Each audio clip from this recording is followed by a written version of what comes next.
So hello बच्चों, आज की वीडियो में हम बात करने वाले हैं कि strategies for avoiding negative marking in NEET exam.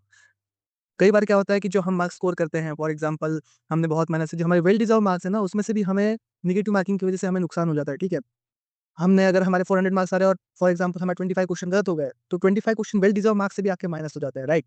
So this is the major issue that we have to avoid during the exams. तो ठीक है, सबसे पहले हम शुरू करेंगे कि understanding the NEET marking scheme. NEET की मार्किंग स्कीम क्या है? वैसे तो आप सबको ये पता होनी चाहिए, सबको पता ही होगी, लेकिन एक बार फिर से मैं आपको बता देता हूँ कि नीट में हमें एक करेक्ट आंसर के लिए 4 मार्क्स मिलते हैं, right? 4 marks plus 4 marks for correct answer and -1, like 25% marks आपके माइनस हो जाते हैं if you do it wrong. Okay, so ये हमारा एक पैटर्न है मार्क्स डिस्ट्रीब्यूशन का।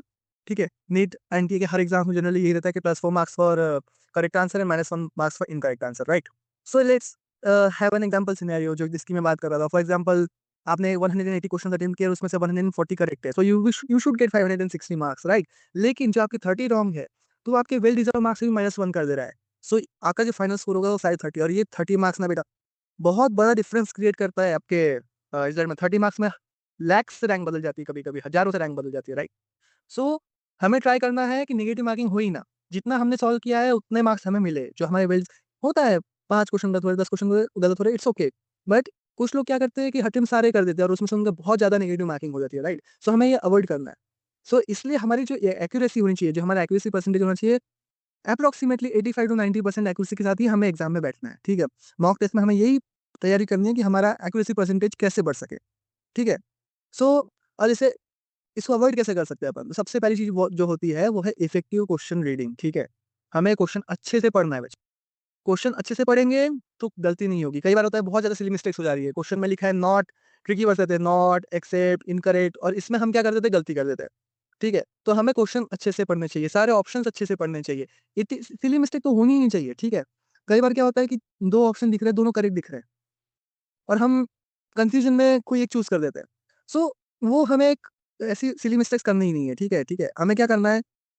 क्वेश्चन आराम से पढ़ो, अच्छे से पढ़ो, एक बार उसको समझ लो और उसके बाद आंसर टिक करो। ठीक है? ब्लाइंड गेसिंग सबसे बड़ी गलती। कई बार क्या लगता है कि चलो ठीक है, अब 10 ही क्वेश्चन बचे हैं, 10 में मार ही देते हैं, एटलीस्ट 50% तो राइट निकलेंगे। बच्चों, सबसे पहले बस समझो, यहाँ पे 25% की प्रोबेबिलिटी कि आपका आंसर सही आएगा। ठीक है? तो 10 में से अगर आपके समझ लो 2 सही भी हो गए, 2 या 3 सही भी हो गए, so you will gate 12 marks. तो जो 8 गलतों को से 4 ही मार्क्स मिलेंगे। ठीक है? तो इतना रिस्क लेना क्यों है? अगर आपका एक ही सही होता तो उल्टा आपको नेगेटिव ही हो जाओगे आप, राइट? तो इतना रिस्क हमें लेना ही नहीं है। ठीक है? जो भी क्वेश्चन लग रहा है कि ये अनसर्टेन है, मतलब इसमें मेरे को समझ में नहीं आ रहा है कि मैं क्या क्लिक करूँ, छोड़ दो, जस्ट कीप इट। ठीक है? हमें रुकना ही नहीं है। एलिमिनेशन स्ट्रेटजी यूज़ करो। ठीक है? एलिमिनेशन स्ट्रेटजी आपको पता होगी, लाइक कभी-कभी लगता है कि ये 2 आंसर तो हो नहीं सकते। जो भी आपको लगता है कि ऑब्वियसली इनकरेक्ट ऑप्शन है, तो उसको रूल आउट कर दो सबसे पहले। ठीक है? अगर आपने 2 काट लिए, 2 ऑप्शन आपने एलिमिनेट कर दिए, देन आपके पास बचे 2 ऑप्शन, 50-50। इधर होता है 50-50% चांस। ओके? ऐसा नहीं कि 4 ऑप्शन में से एक कोई भी तुक्का मार के आ गया, हमें ऐसा बिल्कुल नहीं करना है। अगर आपको लग रहा है कि आप कर सकते हो, अनसर्टेन ऑप्शंस आपको पता है, मतलब आपको पता है कि ये इनकरेक्ट ही है, तो जितने इनकरेक्ट ऑप्शंस हैं उनको पहले क्लियर कर दो। जो बचा है उसमें से चूज़ करो। ये भी मैं बहुत ज़्यादा रिकमेंड नहीं करूँगा, बट अगर आपके पास आपने बहुत अच्छे से पेपर सॉल्व किया है, आपके पास सिर्फ 5 या 10 क्वेश्चन आप छोड़ रहे हैं, then this is a good thing to do. Okay? कि आपके स्कोर में ज़्यादा इम्पैक्ट नहीं होगा, चांसेस बहुत ज़्यादा है कि आपके परसेंट बढ़ेंगे। There are various smarter answering techniques. ठीक है? वही जो मैंने आपको अभी बताया, एलिमिनेशन मेथड क्या होती है। ठीक है? पहले एलिमिनेट कर दो, उसके बाद जो बचा है उसमें से चूज़ करो। अगर 2 ऑप्शन चूज़ करेक्ट लग रहा है, तो जो सबसे ज़्यादा सही लग रहा है उसको चूज़ करो। ठीक है? The most one. ठीक है? If 2 option seem correct, choose the most, जो सबसे ज़्यादा सही लगे। एक इंस्टिंक्ट बता देता है कि भाई नहीं, ये तो नहीं हो सकता है, यही होगा। तो यहाँ पे आप कर सकते हैं। ठीक है? इसमें आपका 50% प्रोबेबिलिटी रहता है कि आपको सही आपका आंसर होगा। फिर there are various attempt strategies. ठीक है? हमें हमें हमारी अटेम्प्ट करने की स्ट्रेटजी, पेपर जो अटेम्प्ट करने की स्ट्रेटजी, अगर हमने ये एक बार सही कर ली ना, ये धीरे-धीरे ही होता है। आपको मॉक्स में आप कई बार जब मॉक्स दोगे तो आपकी प्रैक्टिस करते-करते, इंप्रूव करते-करते ही आप ये सीख पाओगे। ठीक है? तो जो ईज़ी क्वेश्चन्स हैं उनको प्रायोरिटाइज़ करो। ठीक है? इससे कॉन्फिडेंस बिल्ड होता है। ईज़ी क्वेश्चन्स अगर आप पहले सॉल्व कर लोगे, ईज़ी एंड फ़ैमिलियर क्वेश्चन्स है, तो उससे आपकी एक्यूरेसी भी अच्छी आएगी।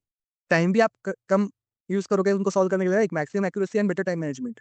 ठीक है? इससे आपका टाइम भी कम लगेगा और आपको जो डिफिकल्ट क्वेश्चन्स हैं उनको ज़्यादा टाइम दे पाओगे आप सॉल्व करने के लिए। ठीक है? और आपको एक अंदाज़ा आ जाएगा कि मेरा स्कोर इतना पहुँच गया है। Now I can take this much risk. तब आप एलिमिनेशन स्ट्रैटेजी अच्छे से यूज़ कर सकते हैं। ठीक है?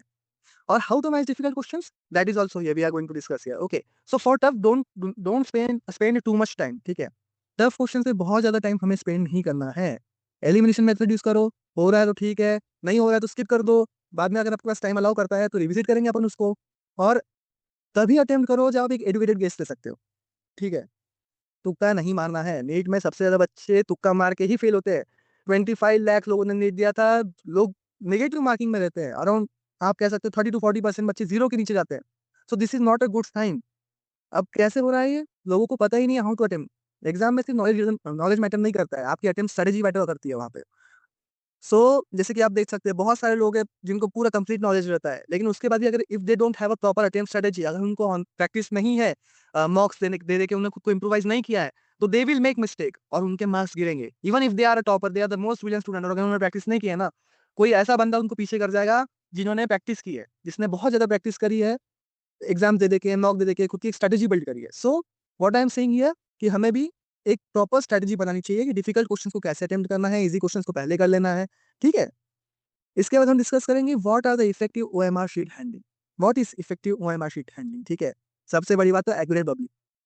ठीक है, ये बहुत ज्यादा सिली मिस्टेक है। मतलब अगर आपने सब सही सॉल्व भी कर लिया और अगर आपने सही ओएमआर शीट में सही बबल ही नहीं किया है, देन क्या सेंस बनता है इस सब चीज का? ठीक है, तो mark the answer only when 100% sure to avoid overwriting. क्योंकि नीट में क्या होता है, ओएमआर शीट जब चेक होती है ना, अगर आपने दो इसमें हल्का हल्का भी टिक कर दिया ना, दे विल रिजेक्ट दैट। ठीक है, तो बहुत लोगों का मिस्टेक वहीं पे हो जाता है कि पहले ये ऑप्शन ठीक लग रहा है, इसमें कर लिया, और उसके बाद फिर मैं इसको भी इतना ही कर देता हूँ, शायद ये हो जाए। तो यहाँ पे काम नहीं करता, इसको पूरा वो कर देंगे, डिस्कार्ड कर देंगे। ठीक है, तो double check the question number before bubbling. हाँ, मालूम पड़ा आपको 1 को टिक करना था, आप 2 में करके आ गए। बहुत ज़्यादा होता है। एग्ज़ाम्पल दे रहा हूँ, पर जब आप इतनी बड़ी ओएमआर शीट भरते भरते हैं, तो से बीच में कहीं न कहीं आप कन्फ्यूज़ हो जाते हैं। ठीक है, वो एक अजीब-सी चीज़ हो जाती है वहाँ पे कि आपको समझ में नहीं आता कि कौन-सा टिक करना है। ठीक है, ऊपर ये लेके नीचे टिक कर दिया। होता है ये। अभी आपको लग रहा है कि अरे ये कैसे हो सकता है? बट जब आप एग्ज़ाम प्रेशर में रहते हैं ना, तो ये चीज़ होती है लोगों के साथ। इसलिए मैं बता रहा हूँ, और आपका पेपर ऑनलाइन भी नहीं होता कि बस क्लिक करना है एंड खत्म। नहीं, आपको बैठ के पूरा ओएमआर शीट भरना है। सो एक बार डबल चेक कर लियो, उस लाइन में ऐसे जैसे अगर यहाँ पे नंबर है, ठीक है? तो पूरी एक ऐसे लाइन में जाना और फिर यहाँ पे टिक करना। ठीक है? 2 में अगर आप भर रहे हो, तो 2 पूरा देख लेना, फिर जाके टिक करना। ऐसा नहीं कि बस लाइन से भरते गए। हो सकता है आपने बीच में कोई क्वेश्चन स्किप किया हो, राइट? और मालूम पड़ा आपने फिर उसकी जगह भर दिया, आपको 3 सी करना था, फिर आप 4 सॉल्व कर रहे हैं, लेकिन गलती से 3 में भर दिया। ये भी हो सकता है। सो ऐसा नहीं करना है बेटा, ठीक है? और avoid last minute bubbling. Last minute में बबल नहीं करना है। सॉल्व किया है, टिक कर दो। सॉल्व किया है, टिक कर दो। कुछ लोग क्या करते हैं, पहले पूरा क्वेश्चन पेपर पे बैठ के सॉल्व कर लेते हैं कि सर ये होगा, ये होगा, ये होगा, और उसके बाद लास्ट मिनट में बैठते हैं बबल करने। और इस टाइम पे बहुत ज़्यादा कन्फ्यूजन होता है और आप बहुत ज़्यादा स्ट्रगल करते हो फिर, ठीक है? आपको हर फिर वही है, बाद में वापस एक-एक लाइन जा के चेक करो, इतना टाइम रहता नहीं है आखिर में फिल करने के लिए, और बहुत ज़्यादा क्वेश्चंस इसमें गलत हो सकते हैं आपके, ठीक है? और वन एट अ टाइम, जो अभी मैंने समझाया कि हो गया सॉल्व, टिक कर दो, ठीक है? लास्ट मिनट के लिए हमें बैठना नहीं है। मिस्टेक मैनेजमेंट, डबल चेक करो, वही है। रिव्यू आंसर्स केयरफुली, और जो भी है उसका करेक्ट ऑप्शन आपने टिक किया है कि नहीं, वो एक बार मिस्टेक चेक कर लो। अगर पज़ल पॉइंट से हो भी गया, हो सकता है आपसे 1-2 क्वेश्चन हो भी गए, लेकिन अगर आपने जल्दी रियलाइज़ कर लिया, सो आप आगे वो सिली मिस्टेक नहीं करोगे, ठीक है? सो आपके बहुत से क्वेश्चन भले 1-2 क्वेश्चन का नुकसान होगा, बट आप उसको कंटिन्यू नहीं करोगे, ठीक है? Time management during exam, the most important thing. 90-60-30 rule follow कर। 90 मिनट्स फॉर बायोलॉजी, क्योंकि बायोलॉजी बहुत ज़्यादा लेंदी रहता है, और सबसे ज़्यादा क्वेश्चंस भी उसी के रहते हैं, सो हमें सबसे ज़्यादा टाइम तो बायोलॉजी को ही देना है। देन 60 मिनट फॉर केमिस्ट्री, ठीक है? केमिस्ट्री में कुछ ऑर्गेनिक केमिस्ट्री के क्वेश्चंस रहते हैं जिसमें आपको टाइम लग सकता है सॉल्व करने के लिए। 30 minutes for physics, okay? 30 minute में फिजिक्स करना है। फिजिक्स में जनरली ईज़ी क्वेश्चन से आते हैं, मोस्टली फार्मूला बेस्ड क्वेश्चन से आते हैं, और आपको आंसर बहुत जल्दी मालूम पड़ जाता है कि आपको एक गेस आ जाता है कि ये आंसर होगा, ठीक है? Chemistry needs some time, and biology तो ऑफ कोर्स हमको उसको टाइम देना ही है, ठीक है? तो इंपॉर्टेंस ऑफ टाइम मैनेजमेंट देखो कि अभी तक मैं आपको वही समझा रहा हूँ इतनी देर से कि टाइम मैनेजमेंट बहुत इंपॉर्टेंट है। ईज़ी क्वेश्चंस पहले सॉल्व कर लो, डिफिकल्ट क्वेश्चंस बाद में सॉल्व करो। आपके पास थोड़ा एक्स्ट्रा टाइम मिलेगा आपको डिफिकल्ट क्वेश्चंस को देने के लिए, ठीक है? It would be very much beneficial for you in the final exam. Mock test दो, ठीक है? प्रैक्टिस विद टाइमर्स, टाइमर्स लगा के प्रैक्टिस करो। अगर आप डीपीपी इसलिए सॉल्व कर रहे हो ना, तो टाइमर लगा के सॉल्व करो कि 30 क्वेश्चंस है सर, मैं 30 मिनट में करूँगा, ठीक है? तो इससे क्या होता है कि आपको टाइम प्रैक्टिस टेस्ट की जो आपकी एक्यूरेसी बढ़ती है, आपको आदत पड़ती है टाइम में सॉल्व करने की। अदरवाइज़ क्या होता है, एग्ज़ाम में अपन ना बहुत ज़्यादा सोचते हैं कि इतना टाइम बाकी है, आराम से सॉल्व करते हो, एट द एंड कई क्वेश्चन छूट जाते हैं। तो ये बहुत बड़ी मिस्टेक, और फिर आप उसमें गेस वर्क करोगे and then you will get negative marking, ठीक है? मिस्टेक्स जो हो रहे हैं आपके मॉक टेस्ट में, उसको रिव्यू करो, ठीक है? सिर्फ मॉक टेस्ट देना इंपॉर्टेंट नहीं है, मॉक टेस्ट का एनालिसिस मैं हमेशा बोलता हूँ कि बहुत ज़्यादा इंपॉर्टेंट है, ठीक है? बिना मॉक टेस्ट के एनालिसिस के मॉक टेस्ट देना ही वेस्ट है। If you don't know what you are doing, आपकी गलती कहाँ हो रही है, सो आप उसको रेक्टिफाई कैसे करोगे, right? So documenting mistakes to learn from them and avoiding repetition during exams, ठीक है? गलतियों से सीखना ही सबसे बड़ी चीज़ होती है, ठीक है? तो अपनी गलतियों से सीखो और आगे बढ़ो। और सबसे इम्पोर्टेंट चीज़ एग्ज़ाम के टाइम पे मेंटेनिंग काम एंड कंपोज़र। हमें शांत रहना है, ठीक है। रिलैक्सेशन टेक्निक तो सबसे सिंपल है। पैनिक हो रहे हो, ब्रीथिंग एक्सरसाइज करो, लंबी लंबी सांसें लो, ठीक है, शॉर्ट ब्रेक ले लो, ठीक है। ज़्यादा हमें स्ट्रेस नहीं लेना है। अगर आप स्ट्रेस लोगे तो वहीं पे आपका गेम खत्म है। हमें स्ट्रेस लेना ही नहीं है। हमें बस ये सोचना है कि हमें हमारा बेस्ट देना है, ठीक है। जितना होगा उतना करेंगे, ठीक है। आपसे 100 क्वेश्चन हो रहे हैं, 100 ही करो, लेकिन सही करो, ठीक है। 120 हो रहे हैं, 120 करो, 150 हो रहे हैं, 150 ही करो। किसने बोला 180 अटेम्प्ट करने के लिए? अरे 30 क्वेश्चन स्किप हो गए भाई। 150 अगर आपने सही किए, 600 मार्क्स होते हैं, बहुत ज़्यादा होते हैं, ठीक है। You will get a good college.